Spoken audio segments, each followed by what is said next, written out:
C'est une question qui revient très souvent sur les forums d'investissement et à laquelle il n'est pas si facile que ça de répondre lorsque l'on veut investir pour ses enfants. Quelle enveloppe est éligible pour un mineur? Quel courtier choisir? Sur quel actif investir? Quels sont les frais? Ou encore, et ce n'est pas anodin, quelle sera la fiscalité quand on cédera ces investissements à notre enfant? Autant de questions auxquelles je vais m'efforcer de répondre dans cette vidéo. Il s'agit de vos enfants. Il faut qu'on fasse quelque chose pour vos enfants.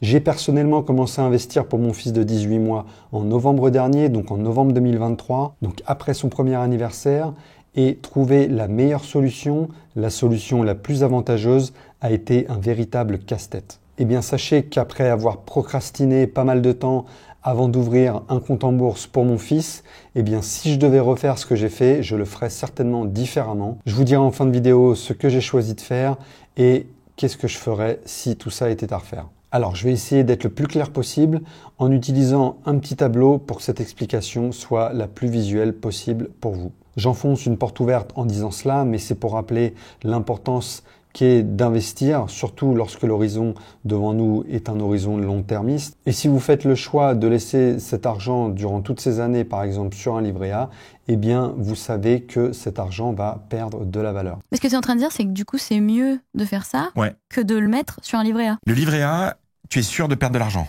puisque le livret A, il te rapporte 3%. Mais c'est moins que l'inflation. Mais c'est beaucoup moins que l'inflation. Parce que l'argent, sur les comptes, il dort pas. Il meurt. Prenons le simple exemple d'une somme d'argent ayant dormi sur un compte courant depuis 18 ans.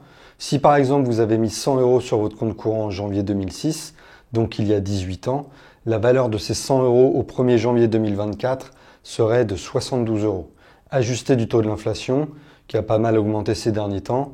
Donc cela veut dire que sur 100 € vous auriez perdu 100 moins 72, 28 €, donc 28% de perte.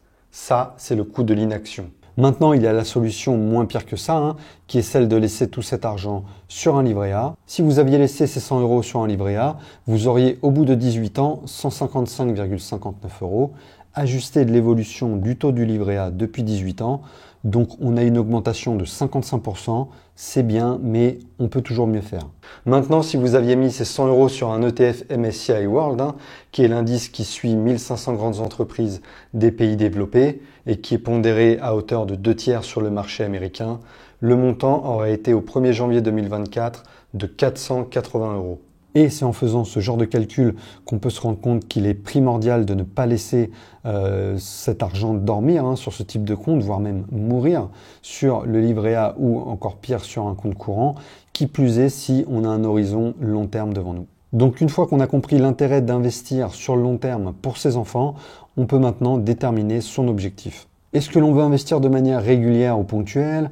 Est-ce que l'on veut investir dans des actifs risqués ou sécurisés? Pour ma part, mon but est de transmettre un patrimoine investi à mon enfant à ses 18 ans, ou peut-être un petit peu plus, en investissant de manière libre et non pilotée, c'est-à-dire que je veux choisir moi-même mes investissements et non être accompagné. Je veux consacrer le moins de temps possible au suivi de ces investissements, donc investir sur un actif diversifié par exemple comme un ETF, et dans la mesure du possible avoir peu de fiscalité sur les plus-values lors du retrait ou de la donation. Plus important que l'argent qui sera généré tout au long de ces années, je pense que la pédagogie et la compréhension des intérêts composés est pour moi ultra importante. Et quoi de mieux pour éduquer financièrement son enfant que d'avoir un cas concret comme celui-ci, et en lui expliquant comment cette somme a été obtenue grâce aux intérêts composés et comment elle peut continuer à fructifier. Et j'aimerais qu'il bénéficie dès son plus jeune âge de tout ce que je ne savais pas quand, à l'époque, moi-même, je suis devenu majeur. Du coup, une fois l'objectif déterminé, on peut choisir l'enveloppe fiscale.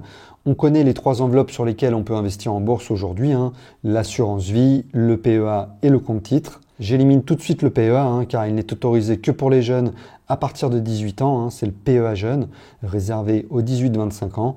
Donc si vous recherchez un support d'investissement pour un enfant mineur, il faudra se tourner vers les 2 autres enveloppes que sont l'assurance vie et le compte titre. Et je vois 3 possibilités pertinentes concernant ces 2 enveloppes. Primo, investir via une assurance vie au nom de votre enfant mineur. L'assurance vie vous permet d'investir sur 2 types de supports, soit en fonds euros, donc, qui sont des actifs sécurisés comme des obligations d'État à taux fixe ou des obligations d'entreprise, ou alors sur ce qu'on appelle des unités de compte qui sont plus volatiles mais peuvent donner un meilleur rendement, qui plus est si l'investissement est sur le long terme, ce qui est un peu notre cas ici.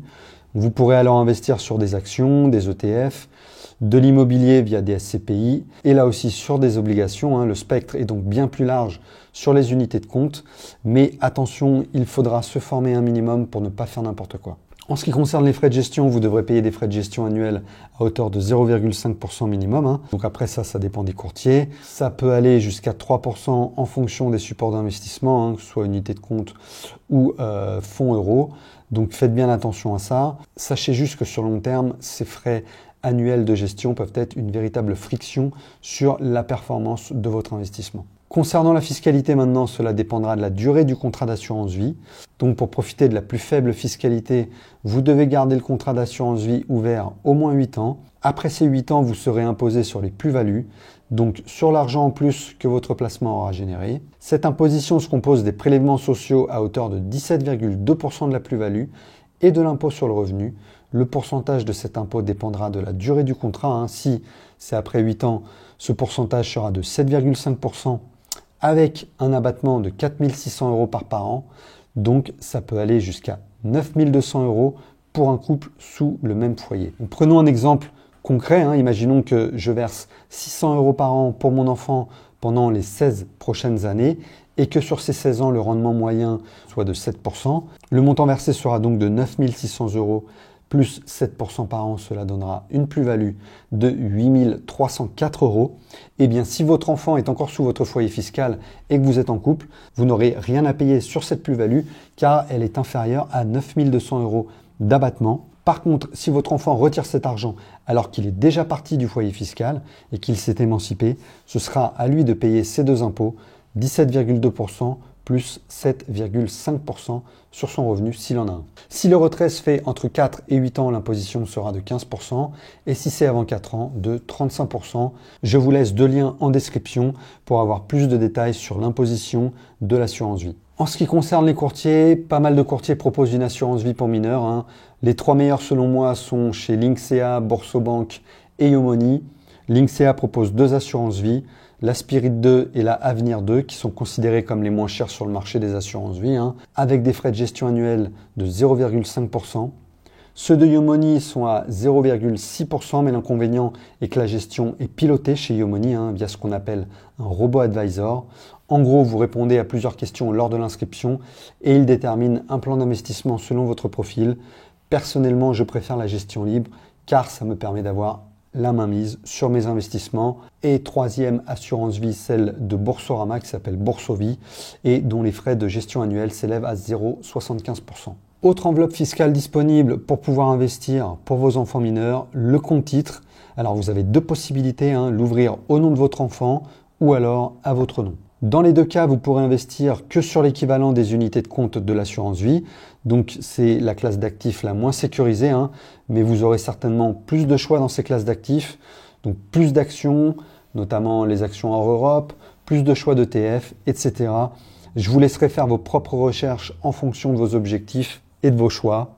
En ce qui concerne les frais de gestion, c'est le gros avantage du compte titre car il n'y a aucun frais annuel sur la gestion. Par contre, vous en aurez bien sûr sur les arbitrages, c'est-à-dire sur les achats et les ventes d'actifs, sur tous les ordres passés entre guillemets. Mais là encore, si vous choisissez le bon courtier, il y a des chances de minimiser ces frais d'arbitrage. La fiscalité sera celle de la flat tax dans le cas où le compte titre est au nom de votre enfant.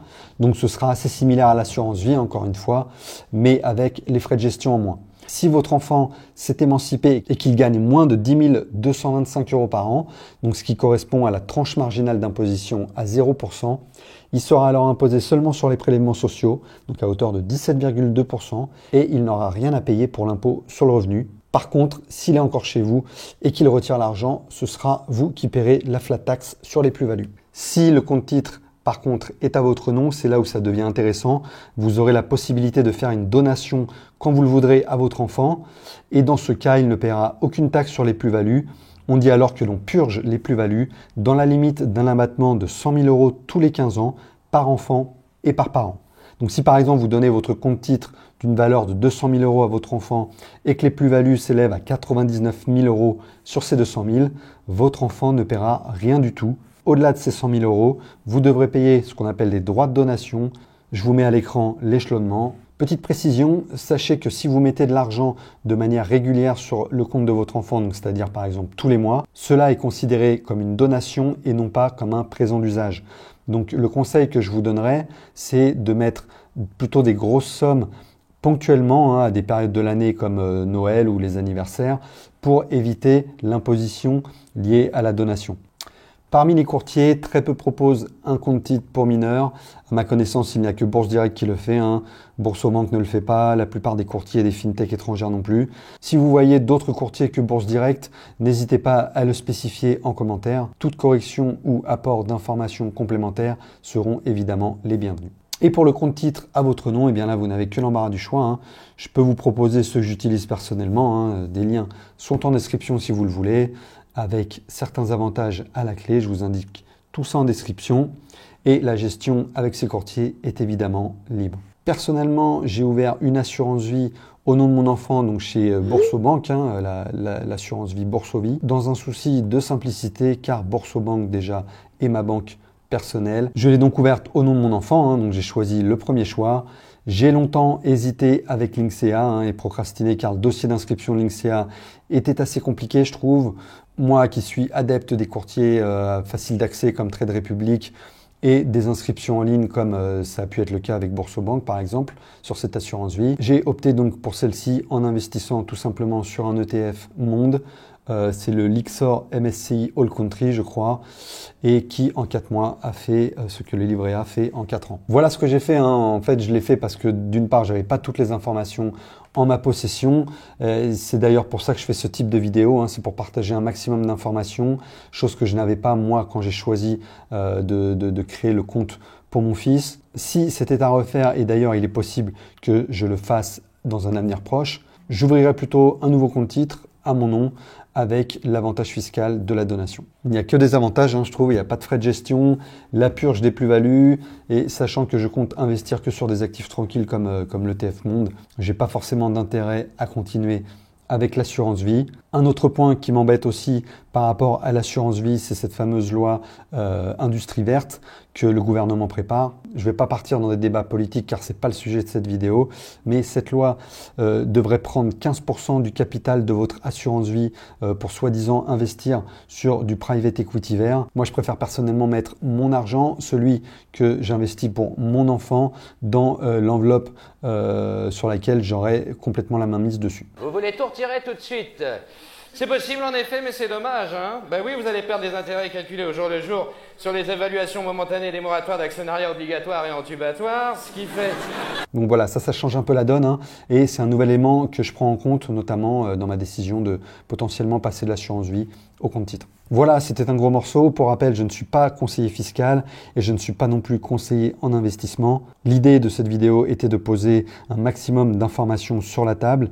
Évidemment, ce débat continue en commentaire, bien sûr, c'est l'idée, c'est le but de la vidéo. N'oubliez pas d'ailleurs que tout ça peut évoluer assez rapidement même, la preuve en est avec la loi industrie verte dont je parlais juste avant. Je vous laisse faire vos propres recherches sur ce sujet lorsque vous regarderez cette vidéo. Voilà, j'espère que cette vidéo vous a été utile. N'hésitez pas à mettre un petit pouce vers le haut si c'est le cas et à vous abonner à la chaîne si ce n'est pas encore fait. Moi, je vous dis à bientôt dans une prochaine vidéo.